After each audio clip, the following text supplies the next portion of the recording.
and your sports for Nikuta, the largest number on YouTube. Yeah. We are calling friend the Beast, Mr. Beast. Mr. Beast. Over 311 million subscribers. You can just imagine. Well, Ronaldo I posted 18 videos since Andra. Nina Ebia it 1 million views. Ebi 9 million. Ronaldo. I mean, maybe I do also did big in your quincy go actually I had on YouTube channel. Monetizing them right now. I got a YouTube for my friend on no so gold button no command. 100,000. And now J in the silver plate. Yeah, and 1 million. And J gold. Yeah, and now 10 million. And Tom this time diamond national. And then was had a command within 24 hours. Yeah, 20 hours no over 16 million. Ronaldo. I mean, also Tiasie. Or you huge or iconic into only understandable. When you said someone for can you see any because by Chelsea for no see and Cassie Mincham.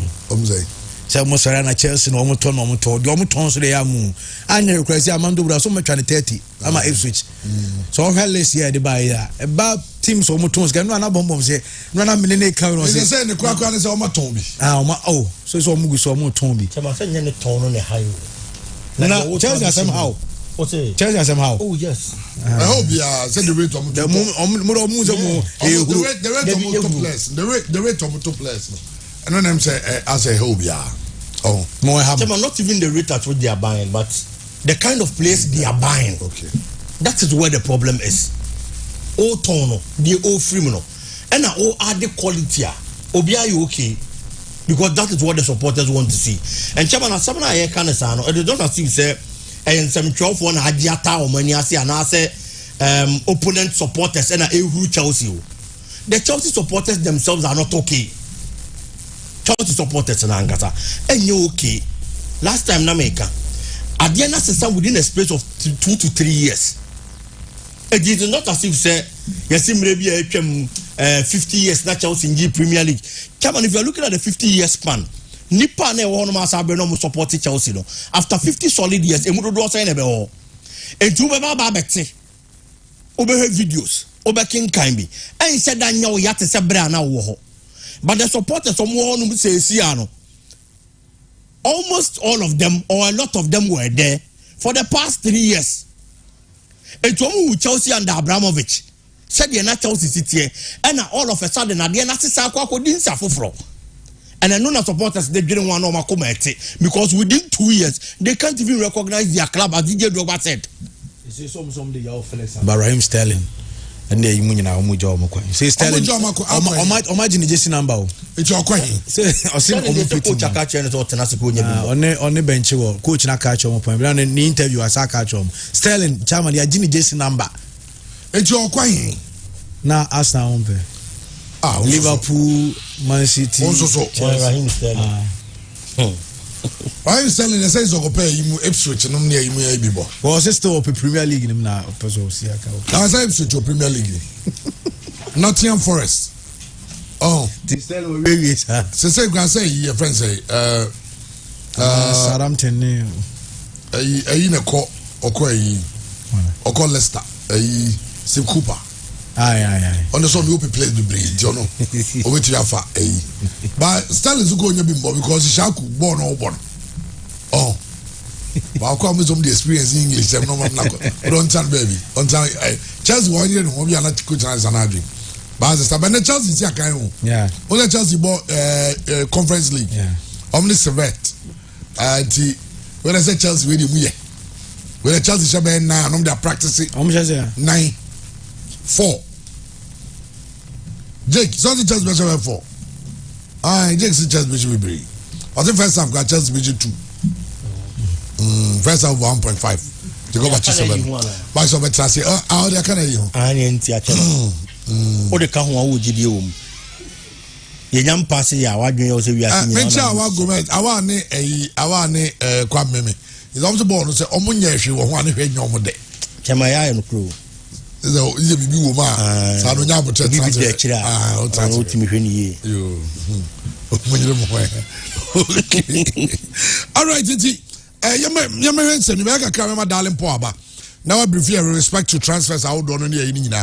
But to say, the Yen can was some year. All African Games and African Games I hosting Ghana any echrasem and clearly Nyama akoso African Games in match Ghana for the one who say it do Nyama be says he host it becomes an avenue for people to create loot and share. In fact, when numbers ni figures ni bia and I have kakra and then something you know baby ekojina any baby ko wie and say $15 million and they feed the athletes for 18 days. You're spending close to 240 plus or 245 million United States dollars, right? And out of this, we got to even know, for instance, key among them was a whopping amount of $15 million, which amounts or works to close to or a bit over 226 million Ghana cedi, which was used to feed athletes for 18 days for the event. So you realize that some of these things needed to be investigated. We wanted to know how many, athletes actually made it, how many actually got registered. In fact, we need to get a report generated by, for instance, the games management system, because the system must be able to tell us how many actually, registered and actually came to participate in the event. All these details we would want to know. Even the games management system itself, it's putting that together. And as to whether the standard we all know, or anytime you go to some of these events, either at the continental level, Commonwealth level, or at the Olympic level, you notice that if you are even a journalist, that is going to cover the event, the process you go through, even the accreditation process, and then your tag that is given, the quality tag that is given. And we didn't see any of this. But do you know how much we spent? As we were told, it's $4.5 million for that. And so what actually went into it? And so I've even written officially to Atos, so that I need an answer. Well, as accreditation, and also now an accreditation tax in here, cost you $4.5 million.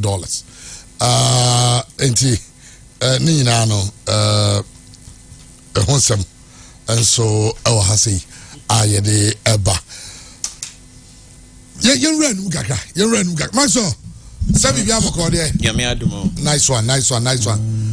Minti okaka on this ansana makobigi so ne obi yema be hwe your clubs no so honsem. Abecome is still in 6 seconds has ni at you game bia on boy o ka say na first match no. Also on retracted. He still stands by his point. Okay, Chairman. On this. Medase. Chairman say all at me baby I don't hear me we ni aduane no mudi no. Then calculation and now you're ready I me cobra. Now so your calculation we have obo ibi. Biggie. Chairman.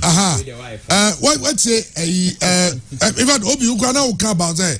Me as a member of parliament, ranking member of parliament, especially in regards to sports.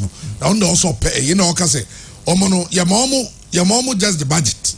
So my say, and then omo try say the minister should come and explain. Yes, some minister boy. It just say, nyamani bi omo asking for further documentation. Yes, I know. And me Ghana ha me you procurement kakra fine. And yeah. Documentation is open, but a worrisome the amount of monies we have spent with regards to these games, and already you have sorry, but anyway.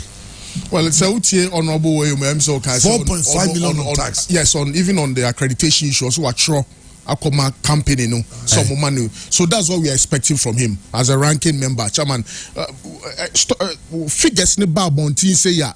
I'm paying over 20 more than 20 years. Ye di hunkomo. One who ye further details. Because $50 million, you can just say it as that. But what's the breakdown? What went into the feeding? What was the quality? When the caterers ben when accreditation, materials procurement processes why accounts na fire agency be bemu I mean it's evident and I think I've said this that the All Africa Games from the look of things looks like a crime scene. I was say any serious government will want to investigate properly. Na yehu senior tournament no see koye. Okay, BBC for report be omo just before the tournament. I almost suggested say $250 million a issue, you know. For Swaba in Ghana, Benya, in terms of even local tourism and all of that, it really does not balance. It's not me stress in penny for a proper audit of Sikasem tournament, no for Swaba in your frame, then Obian circumstance and away tournaments a delay, but procurement. I was saying a document between us the next time Ghana hosted tournaments, no saying procurement processes, be beyond. I was saying, but ranking members of more babedi in Koma, no miebedi, ayana, because as a ranking member, who access to a lot. To me, a crowd as a member of parliament, say, oh, do be pushy adiano. So, into only a bedin Komo be say ya. Now what Juma. I was now check as a member of parliament, who checking the executive in this case, the Ministry of Youth and Sports. Mean check your mona only Ghana for any 2 me I check only a bedin komona. Now we Juma as a parliamentarian, now a CP. Intimacy honorable Kobiwoyome unco beyond the naming of the figures. No, I know say he's very good with some of these documents because I'm sure say $50 million on feeding. I'm sure they imported some food because Zimbabwe near Diani Obedino. I was so importing. Importing bia. Oma imported Diani bia. Oma imported chef bia. Chefs name some importing. But you say, in ice call games here, games village, maybe at least Omo buffet near you. Yeah, but some but can't be person wedding your cost. Yes, but don't say you number to a certain standard.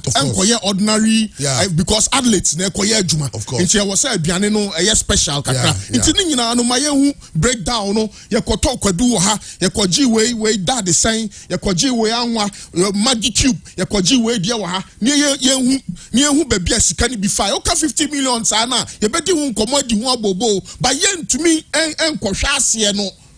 Inti una wo to me una wo committee ni so mo na mo to me am betumi dia free minister so panyin bra contract bia wo sign ye bia for example sa GBC contract here ebeto January ebetumi dia two minister nim say for the Africa Games contract bia wo sign ye bia no for contract ne bra akwa said the course was Supreme Court ye to aba wi asania judges no temu afo no si toto politicians na no document bia hu hia. Inti the minister submitted all the documents. Now you see a fact, and then now we positive communication. One of the companies are GBC4 LST as subcontractors. No,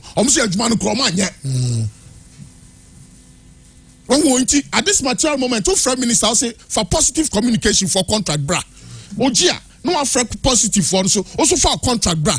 No what me tracy bank payments, especially in the GBC case. Bank payments, for Barclays, for Eco Bank. One they go see here, company no one money directors, companies no basic one Ghana need be one now conflict of interest. That is what I'm expecting from a member of parliament or what to me. So, but me, I effect a proper change. Oh, share obiti okujo to blackwa. Okasa, not the documents that war. Oh, where your friend is saying foundation kesi o mesi won crying cathedral no. Not the aba way kwaji way shikane faha ya the architect way. That's how we are able to trace. Now what me stop corruption no. Na say corruption be kra wa wa. Ya to me anya punitive measures. I bet me a deal with such situation, but. Putting the amount in the public domain, yes, it fits into the narrative of corruption. And I mean, I think all Africa Games where the Ukraine, now shout to me say no. It was that bad. But I'm expecting a lot more from Parliament. Now yen tutu nyoma nase na yen hu senia dabi ne sa host tournament before fra ebetimi ahihye yen nyoma. Well, with respect to hosting, I feel say omampanyi bi obebebia no. So we ba no catch us be hosting bibia. You cost benefit analysis first. Namani Bakum make a strong case as to why you should spend billions to host those tournaments. For instance, with the Olympic Games, France spending billions to host it. The amount of money of France with the number of visitors, because Air France and there are a lot of things that goes going to hosting it. Cote d'Ivoire hosting it. And it's a sign depending Cote d'Ivoire airline. Say France hosting the official Air France. It is I mean, it makes it easier flying Air France because they don't go direct. So Ghana see hosting there. Ghana will see. To rather we enrich other airlines, enrich and unim sadly I feel say yes and drop from more. I mean we always look at the face value of things. Says you who say no going to infrastructure. Unless the government is lazy. If we want to do infrastructure, we can do it. What Saul spending $245 million towards the All African Games. Near we was asking for no any single penny. Then you say that the All African Games they infrastructure. Then you are lazy because while on your own, over your budget and then Takwati and Park, almost spending $16.2 million. Yeah, finish Legon Stadium. No, you're spending 34 for a stadium that was 50% at the 60% complete. Yeah, go we spent $34 million. Yeah. The Takwati and Park they spent 16.2. $1 they are being used. Yana value no was structured the individuals use no. But you say, Chairman, what kind of BBC report or much just before the game? So could you talk black in Parliament? Tumu said the original budget for the games no later on the tone change more fraud fraud. So the budget for tournaments the Parliament no yes different from budget issue for the tournament proper. So I mean I think that we've gotten to a stage where if we truly have a listening government, maybe almost setting the bar with this case. Yeah. Because there's so much to it. Media work, infrastructure, performance, contracts, procurement. Because at the end of the day, so here the cost benefit analysis are. Because I'm sure so for these games we were talking about sports driving tourism. But who weigh the cost? Now weigh revenue. And now exposure, I think we've made losses. A lot. Yes, so as a country, we need to sit down and reflect on this. And there are some of these things I encounter. Unse, Anyashi Gradianim say, so who's all African Cup of Nations, the various governments, sponsor supporters, Bomoba. So, and also this kind of crab money, baby, on bed, and sad because governments of Africa, yes, I didn't. So, who's the African Games? Hardly people even follow. Because Ghana hano ente salmon on here. For instance, we are swimming now. Yeah, crabby or swimming and the parents, the family. Now fly to just come support her. What you say? Saudi imagine say, at least 200. No, be our family members 5 grand by multiply by by you are getting like 1,000. What's important I say? And no, anya omunyina de kakreba. Yeah, in Africa hano. Say, maybe you need to come at headers. Now we'll go games over Dakar. Me compare hot. Me this guy need to take it ako. And the Africa Games you follow sir. But Chairman, in the specific case of Africa Games here, there was a problem with awareness. So Kaya you started games no pressure bar. Ghana for no crowd. Yes, pressure bar media committee so man Juma Papa.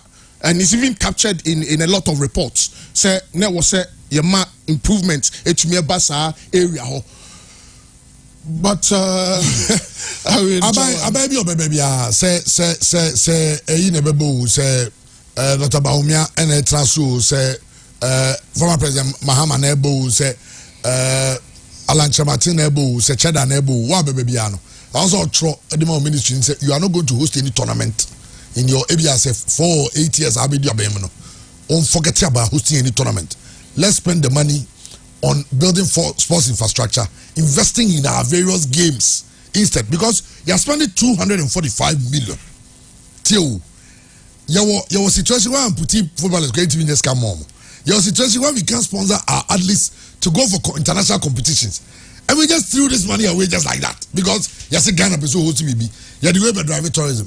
Hey, tourism, you need driving the chain way, you kumcha for. I'm driving tourism, no my chain, Accra 2023. Because a year of returning. Look at the number of people who came to Ghana.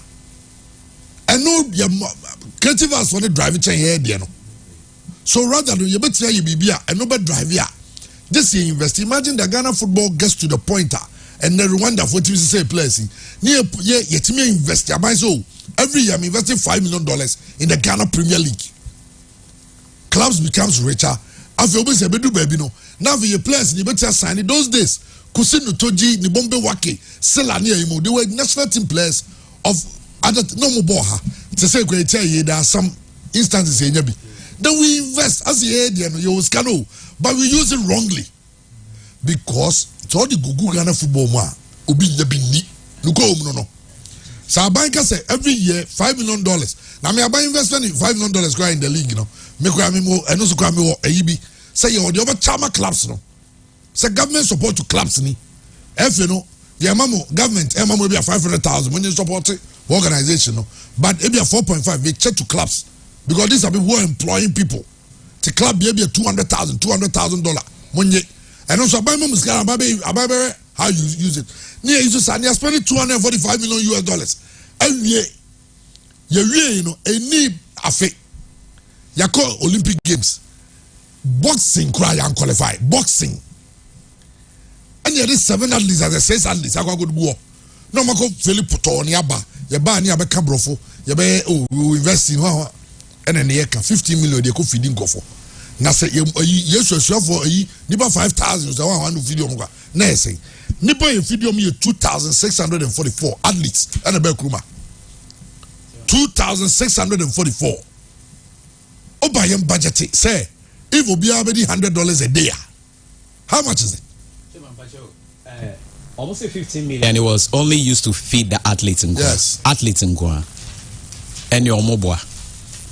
Because what I know is say with 54 African nations, you know, Cape pen number games maybe.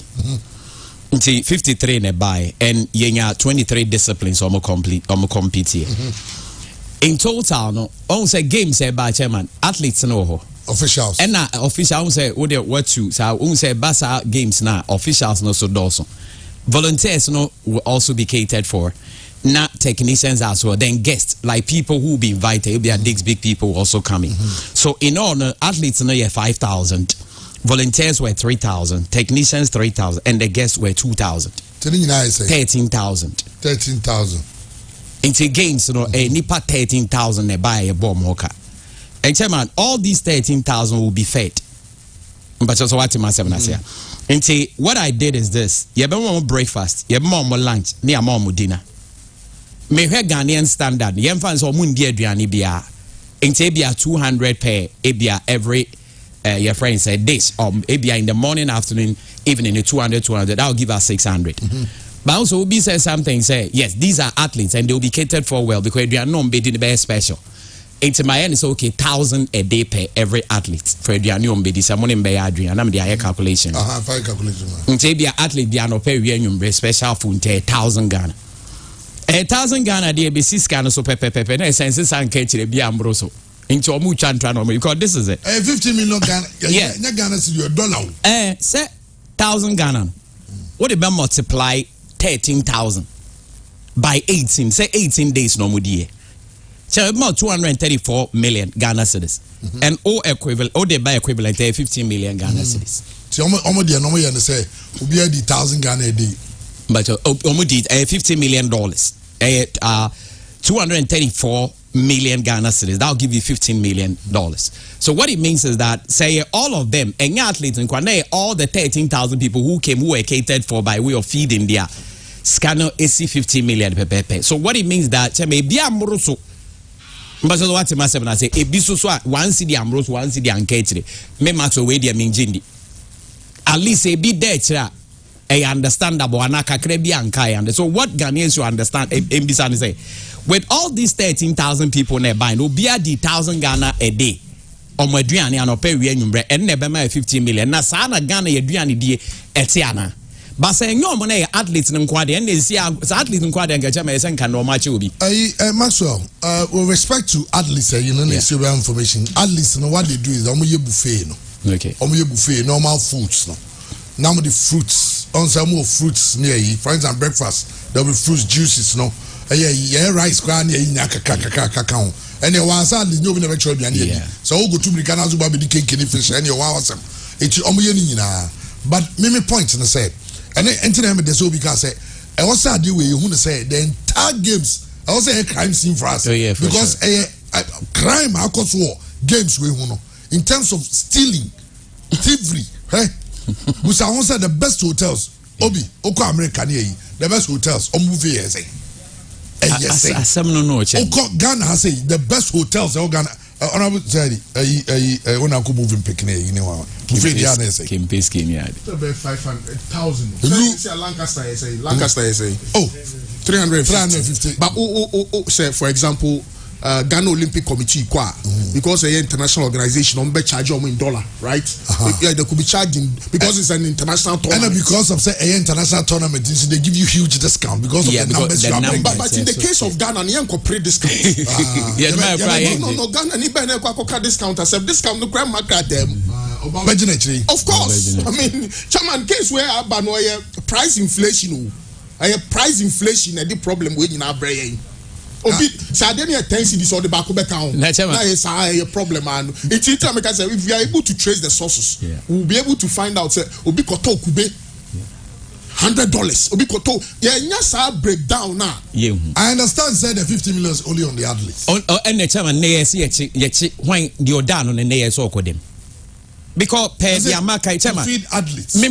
Chairman, the volunteers say more 100 ne say ta. 100 almost can you say the more like 100 a day now how much more 100 a day GBC into volunteers near more na chance or 1,000 a day because me quite the account more but man for athlete in kwam almost 13,000 but we athlete 5,000 the chairman so be them honorable way as man make can yeah we are papa because volunteers no ya mom muska omu yed my mom muska me kra me the account just omu kro mu di 1,000 Ghana a day and I guess na buy 1,000 Ghana a day chairman at the 1,000 Ghana a day technician and say they do 50 million in the sa no my actually by say athletes in kwa dia chairman and the channel say name they say obi wa kan no na maso so kan begin so kan let's be realistic. I mean this is Ghana obi who we are so kadiane we back we say they also remember plate back 200 Ghana so okay and no o tiase o ko sa check na ba guys 200 no me metua 80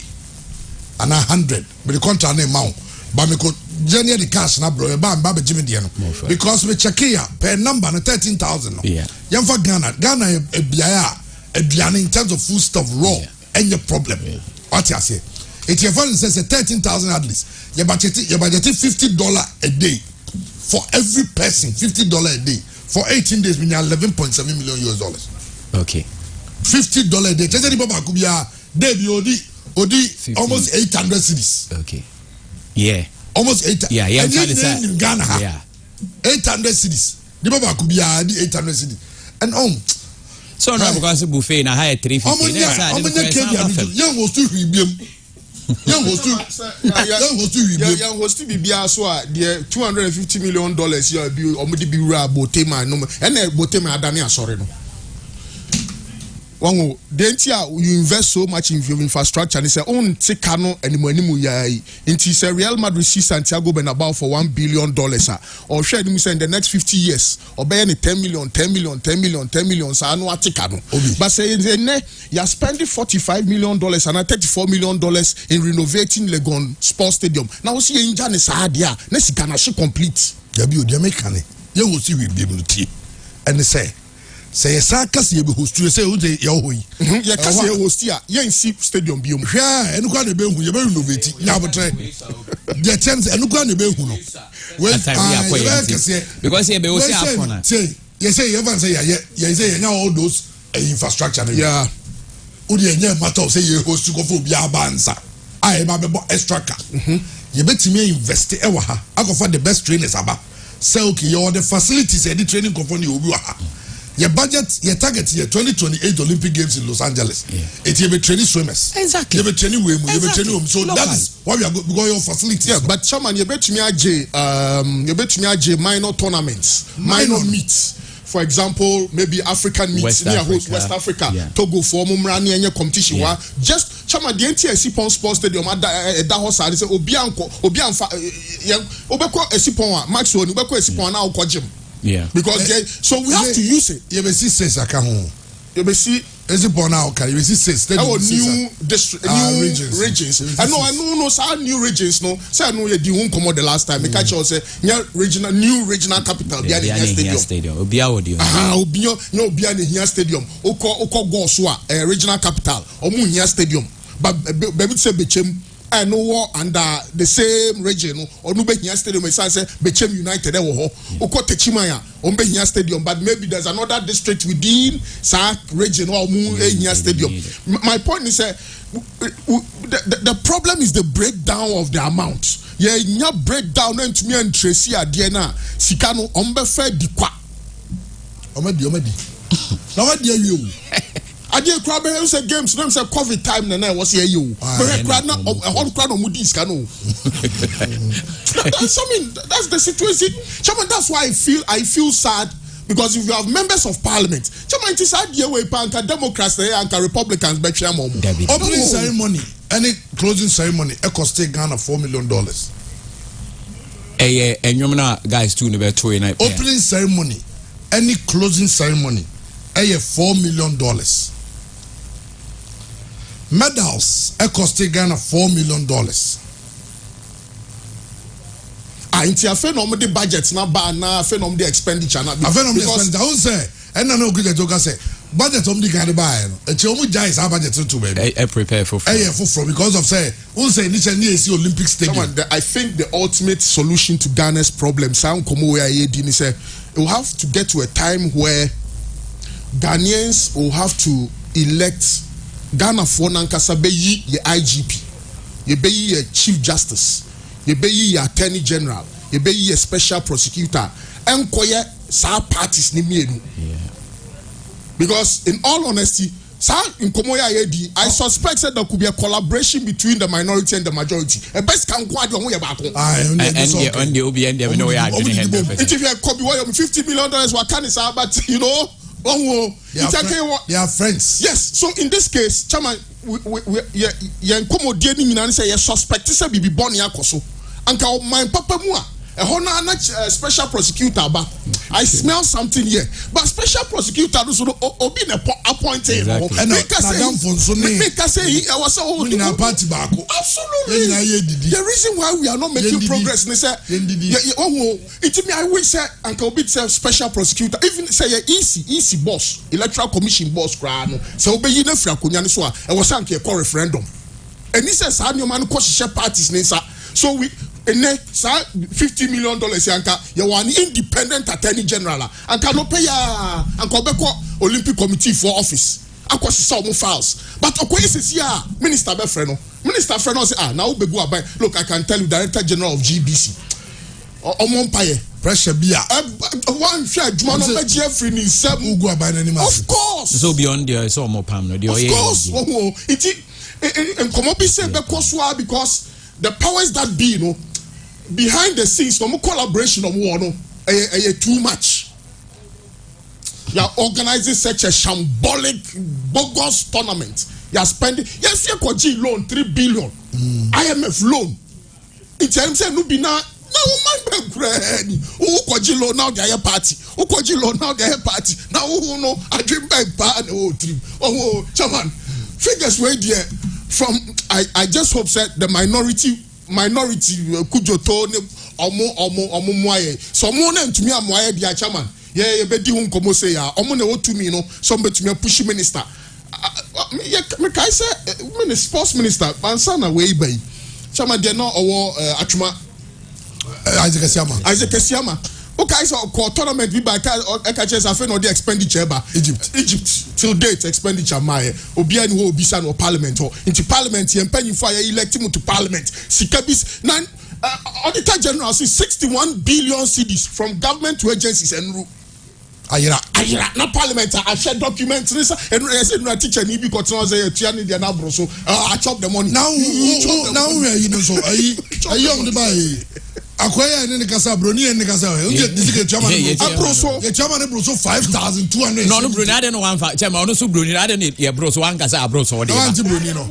kan no ni machine so ni miska I said the broni na we are also no we do Nigeria Cote d'Ivoire but you only am the Africa the Ghana you correct but chairman ye tia na abroso a wo ye broni se ne awoka wo na wo che so ye we a ade no first card ma enti broni kra obi ese akwahwe no so ye che ne ba because chairman na uchi obi ed mama na uchi na ska na bro so na nipa na mfra wa se no so so obi na say na me nya okuna kwam kase ba na me kan so Ghana den na me church na di bi National Sports Authority ato a brand new pickup Ghana basically kan ye di ato pickup no tiasemo obi Babaya Stadium security guards go up one thing any no disrespect to sports hotel any sports hotel pack you up one thing the hin is secure I say stadium and so National Sports Authority it packing the cars was sports hotel National Sports Authority na stadium down omo pack your car sports hotel at a cost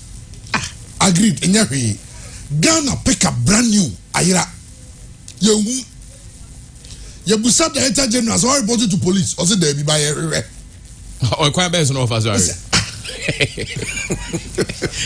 say chairman so mo ko park car no hotel at a cost and na say hotel na je 500 no my 1000 so enye so mo nim de omo ye na deliberate Ghana dia yira eno nim say can public accounts go eno anu no I don't know na the enter general ye yina di kofi go di usika na wi ai that's what we are telling people it will be sound say the must be America ni UK ni hwa for ni omukro ni yi nyesa akronfo ni o akronfo ho papa na word thief ni hwa na if we in buy but the chezo mo mra ni so mu a ube urebe ho nti wo ya bechew but ye de we glorify ya government chinkomo ya nyesa we bibi say na uti pa o jisa onu maduro araho wanu madura bo wanu anya pressure kra na ate wo abrantie araho tiesre empanyifo amodo man ya no MPP ni NDC for mu mienu nyina mo kambom no man mo ni youth no they be because the youth any angry enough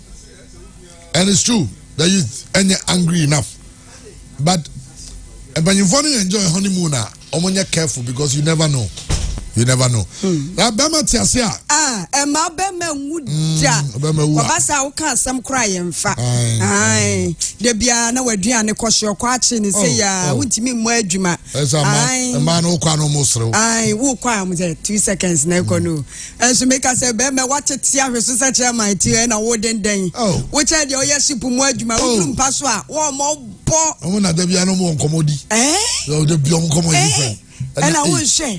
That's a graphic and no pamicoto and sense man they will move unnecessary incomo. I won't pem graphic won't pem.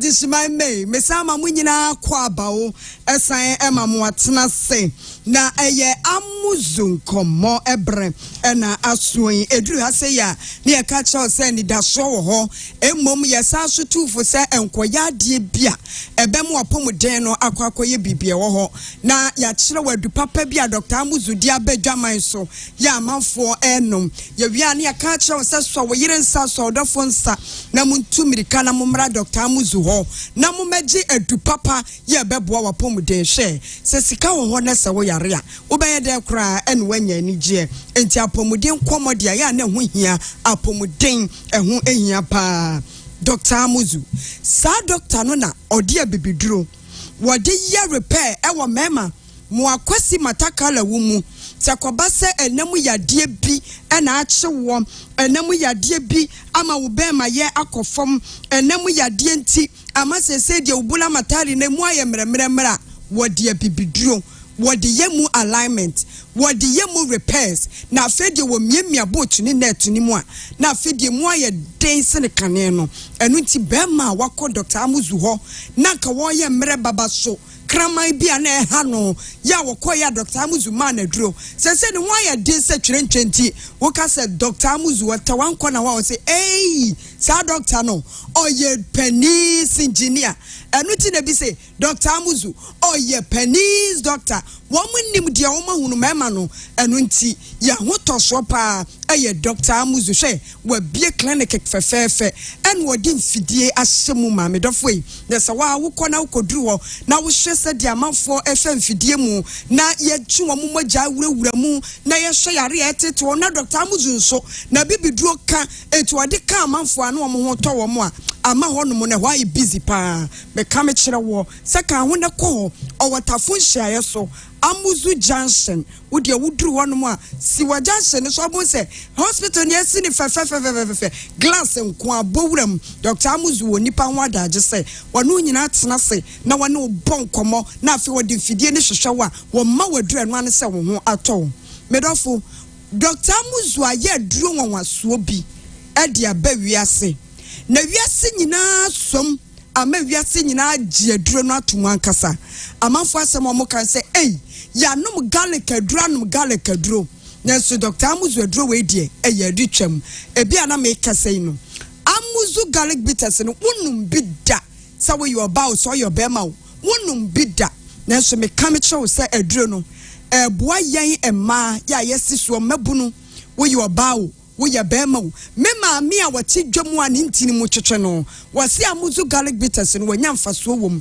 ya papa no kokorafo ne merwafo wo msusu anya chafa wom na ase de aduro no eye nwanwaso Dr. Amuzu said that nase ena wodwene yie no ye research ansa no ye Amuzu garlic bitters no wo fadua bi hini no wafa enua bi na embena eno ne nubna no no watete hahama na owie ye no ye hwe prekasa ankasa mfaso wom emani padua nya asem ketu bi wa aduro nim afie pepre ye ma credit ru nti na am ye hwiri so aduro no enso emfaso wo so de ma ye ma pepre de mo friend cloves no enu ni nyina bi ewom anka atwade eni de keka ho eti ama Dr. Amuzu aduro na se wo sheki ni sei na se wo no ma nyarwa be 20 million na wo so agum na wo wie ye no amafo nom no a adanse ne basa no enwo se mia kasa me de kokan university wo na yemfa fidie nhwem adie be kura na waduro ni mu aduro no na ho den no eye die be ne a ena amafo di adanse esa na wo mo de fidie makwasi broni afra bibi phytochemical properties eno no ye aduro a wo nom no ahoɔden a ewom Amuzu garlic bitters ye different fidie mu no phytochemical properties mako edu ene womuo enti baako bia wo befa bia ahoɔden no ɛwɔ mfaso ma wo nipadua baako ɛyɛ saponis me said ye saponis ɛyɛ phytochemical property ɛwɔ Amuzu garlic bitters no emu na wani aya akosuku kwankan ne de so wo kasa aduro bi saponis wo ma wo so ne soro efri say adie na nkasa no ekuta anti-inflammatory properties ya kyese adwuma sopa ya kyese ye ne say symptoms bi etese arthritis etimi ekotia eka arthritis obi woni kotodwe awoya bebebe ne ade ya ma menum titiru enu ti na hu behia say saponis a ewo eye Amuzu garlic bitters munti no tobi nanom na wo poso no wa poso ensisi so enfama afei saponis na ewom na ankasa no adwuma so ba konso etimi bone se ekuta antioxidant properties ya kyerese no so no adwuma kase pa eye ede bo nipadua ne se ye cells ni bi wo ho no a ebo ho ban se de be ya en damage en sayiye eno ena ama Dr. Amuzu aduro yi die Amuzu garlic bitters no ayeso no nkono me say sa wukọ eba shop bi akọ tina ho ne ehwe ade enipa du ebeba no emu nson obi aba o se wo Amuzu garlic bitters wo aduro no eyeso no nko afei Amuzu garlic bitters na me say saponis no eye phytochemical property no etimi support immune system obi on my immune system no ye weak enti de bia bo se wo yare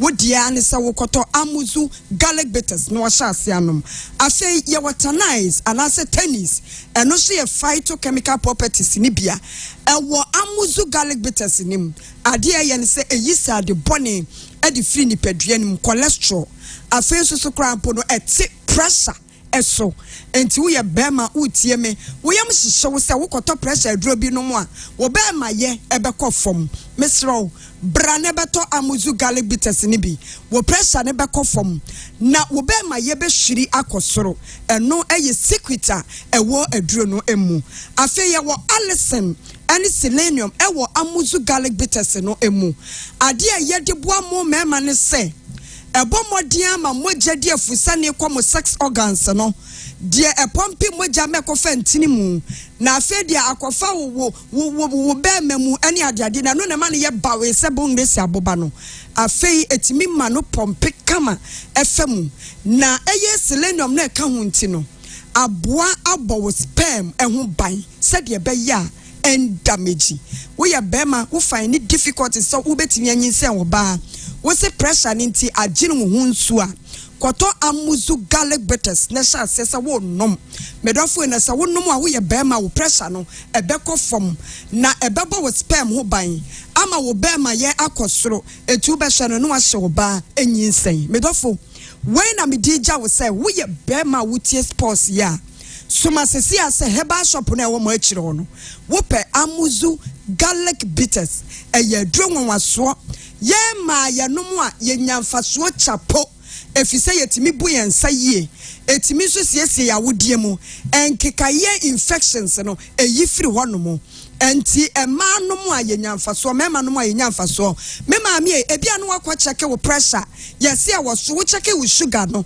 sugar level no wo soro a koto amuzu garlic bitters nom we you obi a diabetes etete wo a koto amuzu garlic bitters nom come here san check wo na be a wakoduro Dr. Amuzu aduro we ye kan ye si ye bo ne ye kan efise eye adwuma wonwaso ankasa Dr. Amuzu number me de ma wo eye 0247 77 6743 0247 776743 or watafun hia so we bie branch wo Ghana ha ba bia de hia ne say wo be fresh a number no afi wo de mema nko aduro bi aba enu na ma de pani doctor no edi mu no ye frɛ no amuzu 4 in 1 eye mako 9 na baako bia aboa bema baako bia yenku ye frɛ no amuzu gao ade ye ne se wo bi wo no a na kwasi mataka la wuni black mamba no aye jo shotingo pen yi kura ya chemu miensa kura mfa no